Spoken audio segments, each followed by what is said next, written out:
Membuat cerpen. Anak-anak, kali ini kita akan belajar membuat cerpen. Apakah kalian sudah tahu cerpen itu apa? Cerpen sering kita sebut dengan cerita pendek yang berbentuk kisah tidak nyata atau fiksi dan karangan. Cerpen ditulis secara singkat, padat, atau langsung pada tujuan cerita. Adapun ciri-ciri cerpen adalah 1. Singkat. Yang dimaksudkan jumlah kata kurang dari 10.000 atau kurang dari 10 halaman. Yang kedua, memiliki tema. Jadi, kalian sebelum membuat cerpen harus membuat tema atau gagasan terlebih dahulu ya. Yang ketiga, memiliki kejadian.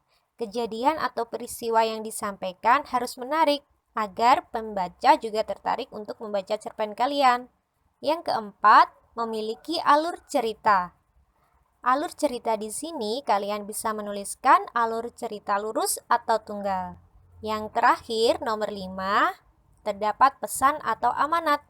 Jadi, dalam cerpen kalian harus disampaikan sebuah pesan kepada pembaca atau pendengar ya. Nah, sekarang kita akan belajar tentang jenis-jenis cerita. Ada apa saja ya? Yang pertama ada legenda. Legenda merupakan cerita rakyat yang dianggap benar-benar terjadi pada suatu daerah. Yang kedua ada dongeng. Dongeng merupakan cerita yang tidak benar-benar terjadi. Yang ketiga ada sage. Sage merupakan cerita lama yang berhubungan dengan sejarah, baik itu pahlawan, kesaktian, maupun keberanian. Yang keempat ada mitos atau mite. Mitos atau mite yaitu cerita prosa rakyat yang ditokoi para dewa atau makhluk setengah dewa yang terjadi di dunia kayangan atau di dunia lain. Yang terakhir ada fabel. Fabel merupakan cerita yang menceritakan kehidupan hewan yang berperilaku seperti manusia. Nah, itu tadi jenis-jenis cerita. Sekarang kita akan belajar tentang unsur-unsur yang ada di dalam sebuah cerita. Perhatikan baik-baik ya. Unsur-unsur dalam cerita atau cerita pendek ada tema. Tema adalah gagasan utama di dalam sebuah cerita pendek. Yang kedua ada alur. Alur adalah jalan cerita di dalam sebuah cerita pendek. Yang ketiga ada latar atau setting. Ada setting tempat, ada setting waktu, dan setting suasana. Yang keempat ada tokoh, yaitu pelaku atau karakter di dalam sebuah cerita. Yang kelima ada penokohan.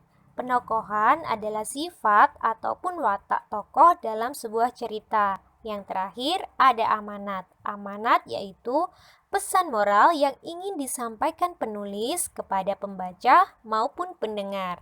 Bagaimana ya cara membuat cerpen? Nah, berikut ini adalah pembahasan tentang tahapan membuat cerpen. Yang pertama, kalian harus menentukan tokoh, tema, penokohan, dan latar, baik latar waktu, latar tempat, maupun latar suasana cerita.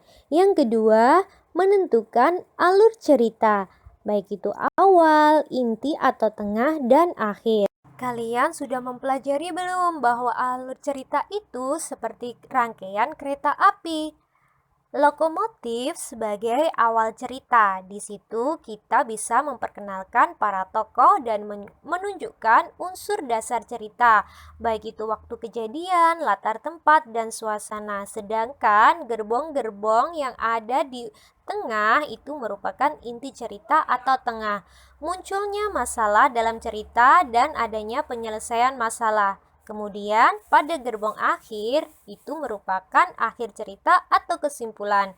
Di situ kita bisa menceritakan berbagai masalah dan rintangan telah dihadapi oleh tokoh utama dan telah terselesaikan dengan baik. Setelah kalian menentukan alur cerita, kalian bisa menuliskan cerita tersebut sesuai dengan unsur-unsur yang telah kalian buat. Nah, Yang terakhir nih, setelah kalian menulis cerita dari awal sampai akhir, kalian bisa mengoreksi kembali cerpen yang telah kalian tulis. Nah, mudah kan untuk belajar membuat cerpen? Sekarang tugas kalian nih, membuat cerpen sesuai dengan kreasi kalian. Demikian tadi adalah belajar kita tentang membuat cerpen. Terima kasih karena kalian sudah belajar dengan baik. Assalamualaikum warahmatullahi wabarakatuh.